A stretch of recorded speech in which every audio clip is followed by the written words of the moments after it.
course, the big talking point of the game, the Sissoko handball after 23 seconds. This is Roberto Rossetti, the UEFA chief refereeing officer. He was actually speaking back in January about the introduction of VAR, but he was asked to clarify the handball rule. And he said this: when the arm totally out of the body, above the shoulder, it should be penalised. If the defender is making the body bigger in order to block the ball, it is not fair. It's different if the defender is challenging or playing the ball and it rebounds. But if he's looking to block a cross or a shot on goal and the player is trying to spread his body, then it is a handball. That was the directive given to referees back in January upon the introduction of VAR. So having taken that into account, was it a penalty, Craig? Yes, but yeah. I mean, I think the grey area for a lot of people is the fact it came off part of the body first and up in the arm. But I think the arm is so extended that I think that clarifies the fact that it's a penalty kick. And, you know, I think he was trying to point somebody. He was trying to point at He was trying to say something, you stay with your man, you stay with that, and I've got this. But unfortunately, the arm was so far extended that it was a penalty. Give us a percentage, Ali, on whether that was or wasn't. 100%. It's a penalty. Yep. I mean, you can't be doing this. No. And the arm out there, inside the 18-yard box, it hits your arm. What do you think is going to happen? It's going to be a penalty. And people say, well, back in the old day, back in the new day, handball 2.0. This was a handball 20 years ago, 50 years ago, now, and it'll be a handball for years to come as well. Yeah. It's a handball. Well, there was a lot of debate online. Stevie and Stewart, did you see it the same way? Well, we didn't see much when it first happened. We've seen, obviously, the replays. And as everybody said, his arm is out, it is body first, then it is arm. And under the current laws, that's handball. So in some ways you see it as harsh, but it's handball under the current laws. Stevie? I've got to tell you, I'm not going to say one. I'm going to tell you that had it not been given, I would not have been crying that Liverpool didn't get a penalty. You were screaming, handball, handball, as soon as it hit him on the arm. Not at all. Honestly.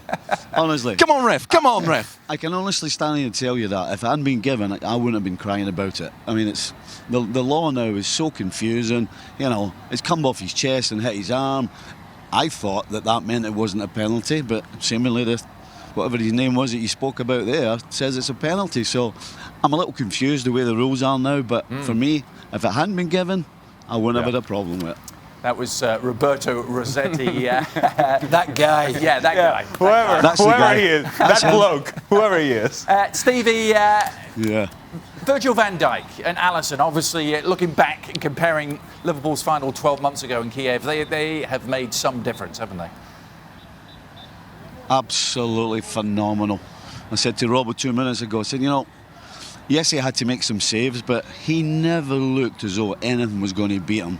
I mean, he didn't put a foot wrong. His distribution was fantastic.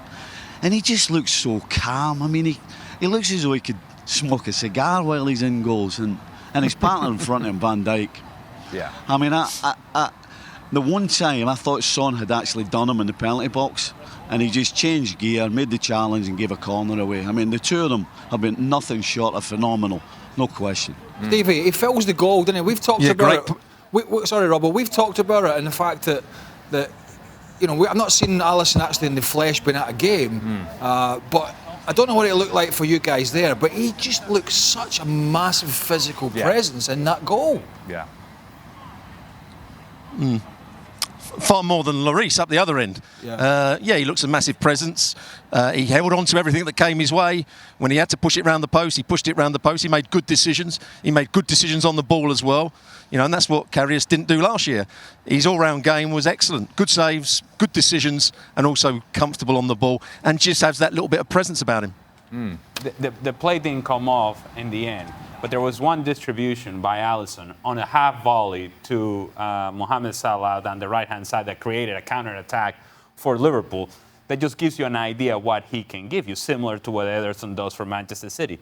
The play that Stevie's talking about with Virgil van Dijk and Heung-min Son is not only impressive that he was able to make the tackle, but how many times you see centre-backs with a rash slide tackle, with a clumsy slide tackle. He doesn't even have to slide. He gets there, gets his body into position with a change of pace, gets there, clears out the danger, and that's it. And it's game over, and you're not going to get past me. And, oh, by the way, all that feeling of security, of confidence that permeates throughout the team. You know you have those guys back there. You know you don't have to be perfect in front of them, because if in trouble, they're gonna take care of it. And when they do, you're fine. It's all right. We move forward. So Liverpool went from tears to triumph in the space of 12 months. Spurs, of course, will be looking to get their name on this list. Teams that have gone as runners-up to reach the following final. Bayern Munich did it in 2013 after their 12 disaster. Valencia, Juventus and AC Milan. So it's happened 5 times now in the Champions League era. For more, sign up now for ESPN Plus.